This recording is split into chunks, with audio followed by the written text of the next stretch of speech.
E sobre essa história de que os chineses conseguiram superar as chamadas faixas da pobreza extrema, ou seja, o país não tem mais nenhum cidadão vivendo com menos de 3,20 dólares por dia. Eu sou rica! Depois eu explico isso mais adiante. Bora lá?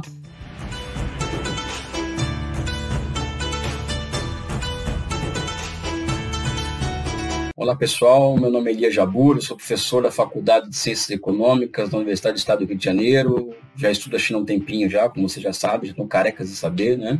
Pessoal, sempre que eu me reúno com os amigos dos chamados direitos humanos, no qual me incluo, até porque eu acredito que o socialismo é uma sociedade onde se alcança novos marcos civilizacionais, e acho que quem luta pelos direitos humanos também busca a formação de uma sociedade com outros marcos civilizacionais, que existem tarefas, dependendo do tamanho do país, da população, do grau de complexidade da sociedade, da própria história da sociedade, que existem mudanças que só vão acontecer se rolar uma revolução. Se falar revolução é um termo muito forte, vamos falar de mudanças institucionais, qualitativas que abrem caminho para uma sociedade de nível superior, ponto. Não vai falar de revolução.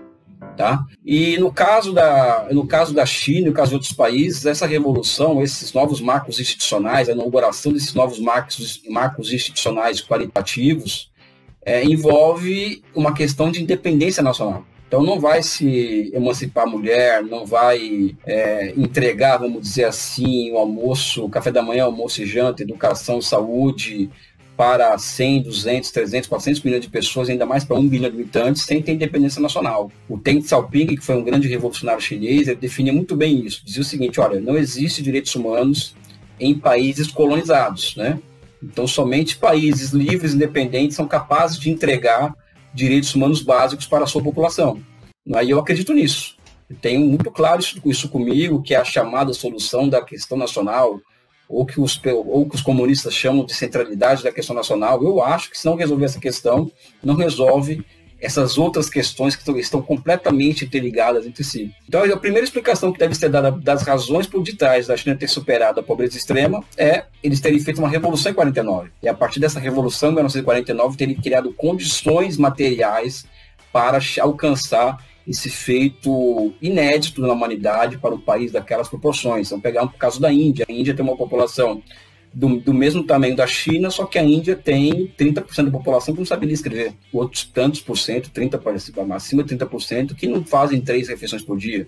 Na Índia, que é um país que tem crescimento econômico semelhante ao chinês, é um país que tem alcançado uma certa complexidade industrial, só que é um país socialmente muito desarticulado, né? Então é uma boa base de comparação China com Índia. E a China em 49, para vocês terem uma ideia, de cada 10 pessoas, 8 tinham sofrido subnutrição. E 94% da população era analfabeta. E o apelido da China era o gigante doente da Ásia e do mundo.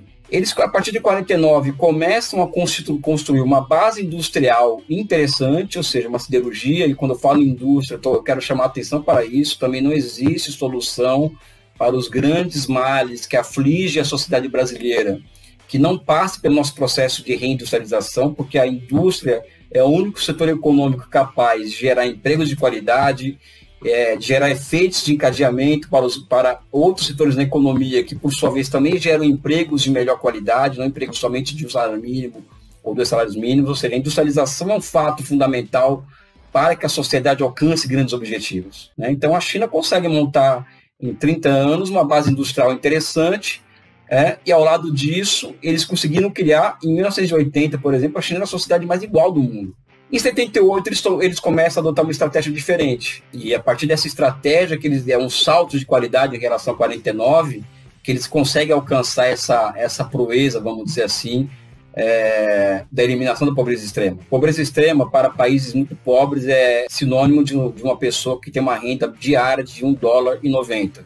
Para países de renda média, falso engano, $3,20, para países ricos, $5,50. Ou seja, pessoas que vivem abaixo dessas condições, nessa tipologia de países, são pessoas que estão abaixo da linha da pobreza.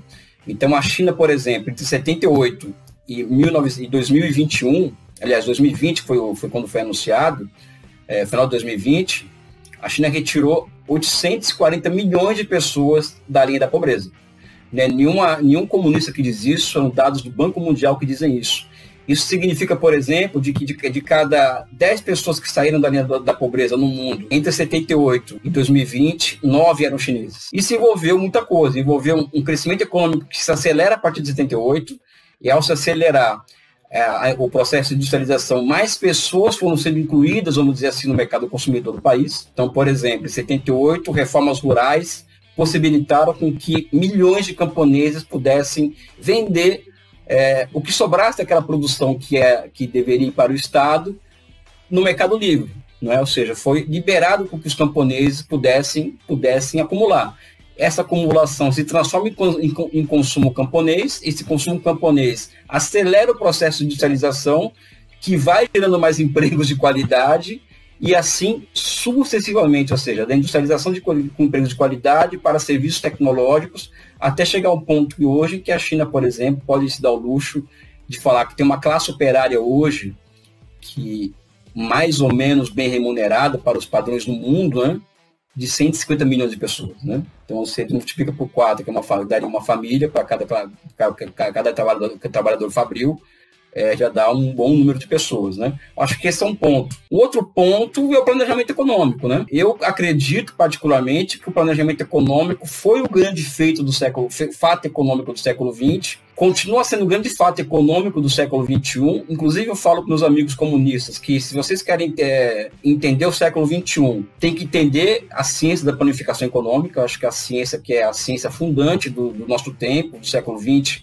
e continua sendo do século XXI, até porque é uma ciência que também evolui ao longo do tempo. Então os chineses foram construindo marcos institucionais, tecnológicos, que foram capacitando o país a planejar a intervenção do Estado na realidade em níveis cada vez maiores. Isso também possibilita, vamos dizer assim, a superação da pobreza extrema, né? E também o comprometimento da população em uma unidade com o Estado com grandes objetivos.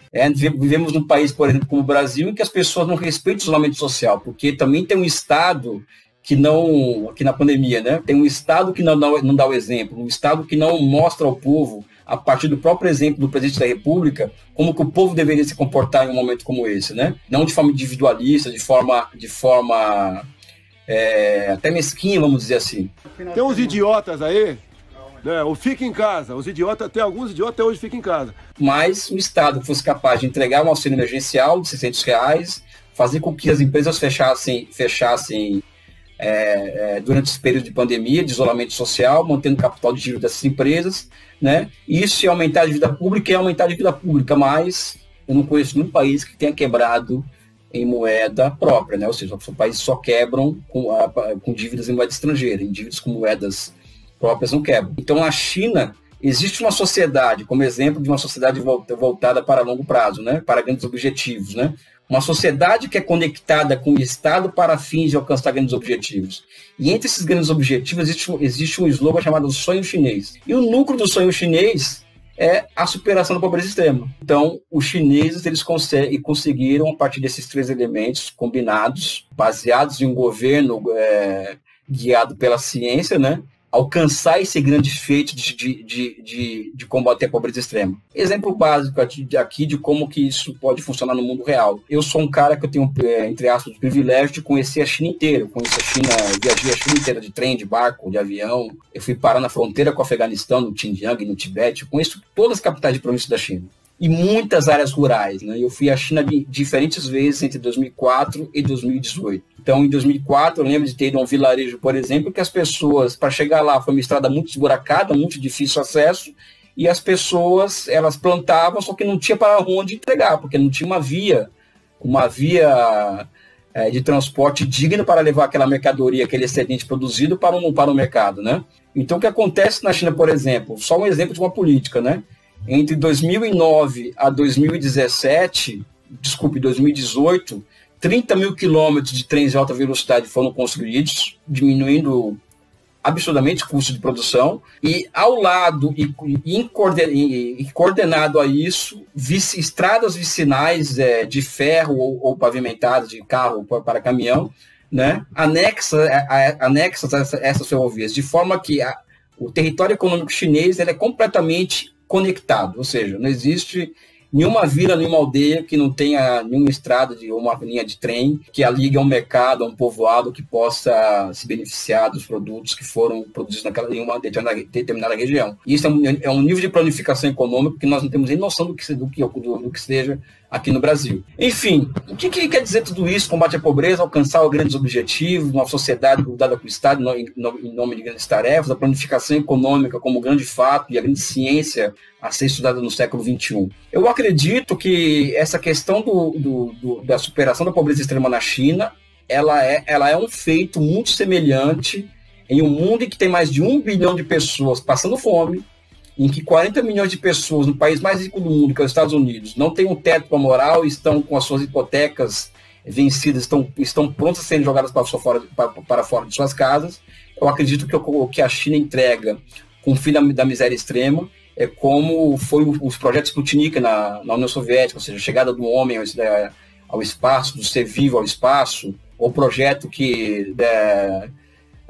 das possibilidades abertas com a exploração da Lua pelos norte-americanos, ou seja, é algo incomensurável, que aqui no Brasil não tem, ninguém fala sobre isso, porque a China é uma pauta negativa no Brasil. Então eu convido vocês a estudarem essa experiência. Enfim, acho que foi, apesar de rápido, foi bom e proveitoso nossa conversa. Não esqueça de dar um clique no nosso canal. Um forte abraço a vocês. De um governo guiado pela ciência, né? Bolsonaro, tá aqui, Bolsonaro. Ignóbil, vasculho, baixo, repugnante, canalha, deplorável, mesquinho, estúpido, obeós, parvo, pacóvio, inapto, desqualificado, pequi roído, genocida, charlatão, perverso, monstro.